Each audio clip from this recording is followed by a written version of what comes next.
de toate aceste scenarii cu domnul Andrei Schwarz, este analist de politică externă într-o legătură video cu noi, pentru care mulțumesc. Bună seara, domnule Schwarz, și Hristos a înviat! Bună seara, mulțumesc pentru invitație. Sper că este un Paște cu liniște pentru toți telespectatorii și vă mulțumesc pentru invitație.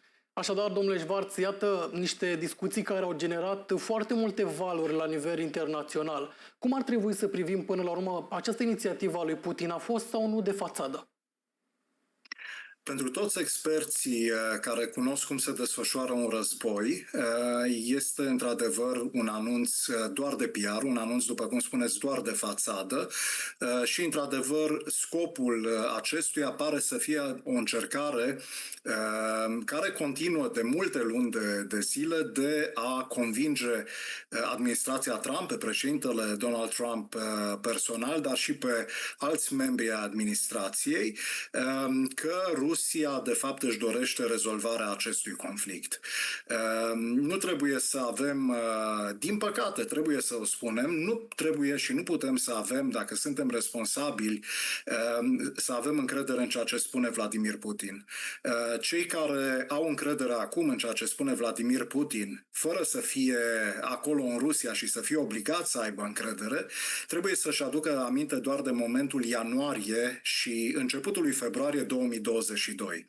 Atunci când mulți analiști spuneau că Rusia se pregătește într-adevăr pentru invazie și Putin, cu nonșalanță, împreună cu toți liderii de la Kremlin, dar și diplomații ruși la Națiunile Unite, spre exemplu, dar și diplomații ruși în diversele capitale, inclusiv la București, spuneau din nou cu nonșalanță că este totul o farsă din partea vestului și că Rusia nu va invada și că sunt doar exerciții militare. Clar, da. După cum spuneam, pentru a se opri pe lungimea frontului, care are circa 2000 de kilometri,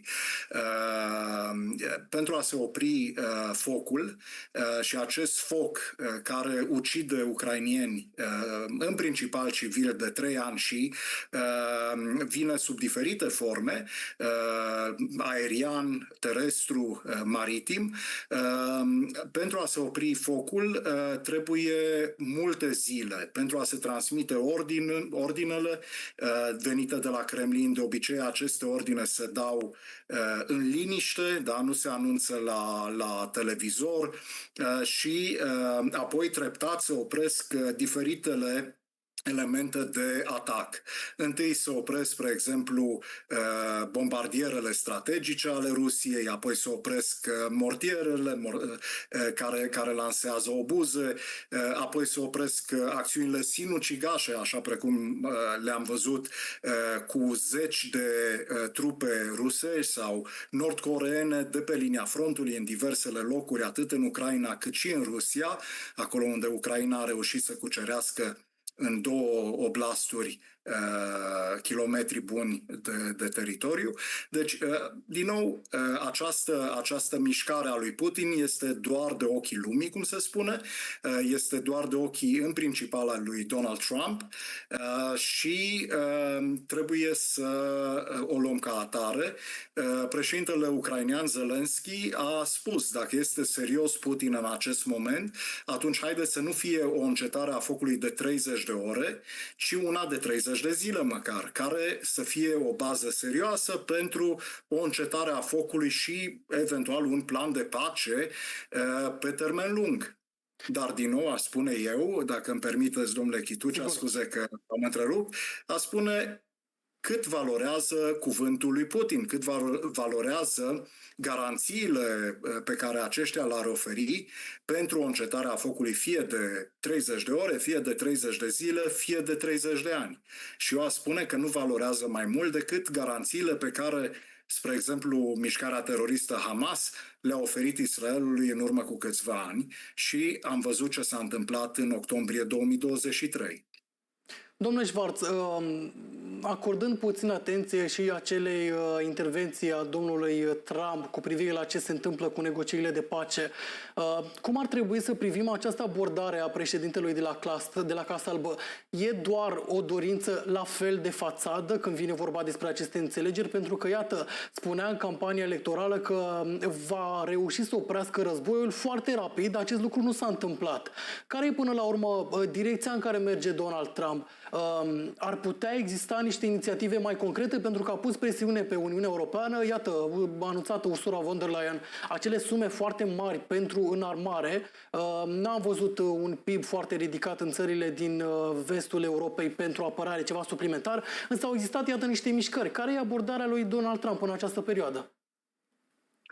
Da, e o întrebare foarte bună. În primul rând, Donald Trump într-adevăr își dorește, nu cred că putem să punem în discuție, și ar dori ca numele lui să fie asociat de încheierea acestui război și acestei invazii a Rusiei în Ucraina. Donald Trump își dorește într-adevăr să primească Premiul Nobel pentru Pace și își dorește să fie recunoscut de către comunitatea internațională, dar și de către americani, ca fiind cel care a adus pacea. Își dorește acest lucru referitor la conflictul acesta, invazia rusă din Ucraina, își dorește acest lucru referitor la alte situații. Vedem cum a încercat și în primul mandat în Coreea de Nord cu Kim Jong-un, liderul dement, dacă îmi permiteți, de la Pyongyang, să aibă relații mai apropiate care, consideră el, ar putea să-i facă pe acești lideri, pe acești dictatori să achieseze până la urmă, să nu facă aceste crime și invazii și, în cazul liderului de la Pyongyang, să lanseze atacuri nucleare, după cum a promis, împotriva Seulului.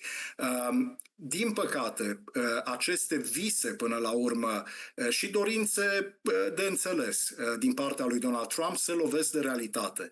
Și anume, realitatea este că Vladimir Putin nu este doar războiul lui Vladimir Putin, este în bună măsură în butonul lui stă încetarea acestui conflict, dar nu este doar războiul lui, este războiul întregii Rusii împotriva Ucrainei.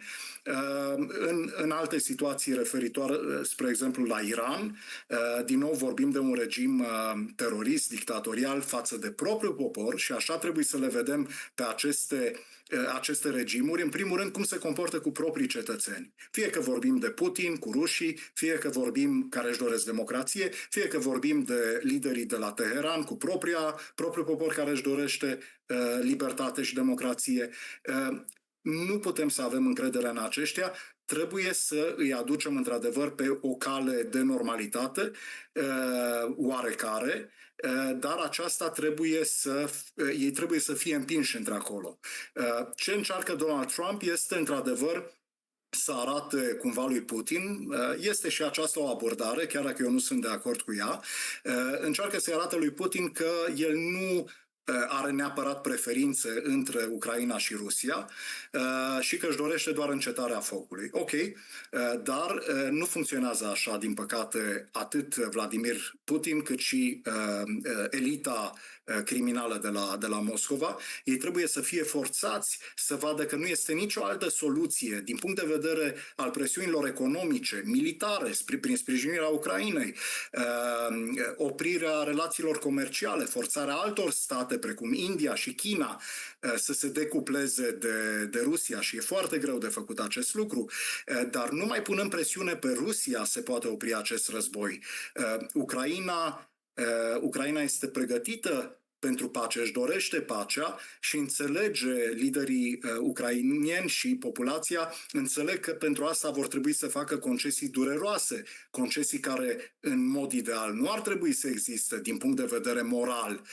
Ar trebui ca Ucraina să fie reîntregită, ar trebui ca liderii ruși să fie condamnați, la fel precum a existat procesul de la Nuremberg pentru liderii criminali ai Germaniei naziste. Dar, din păcate, lumea nu funcționează așa precum ne-am dori. Din păcate, trebuie să existe solidaritatea aceasta, coeziunii între Europa și Statele Unite pentru a pune presiune pe cei care vor să ne facă și nouă rău, la fel precum fac rău Ucrainei. Mulțumim foarte mult, domnule Schwarz, pentru toate aceste detalii extrem de importante. Mergem mai departe acum și ne întoarcem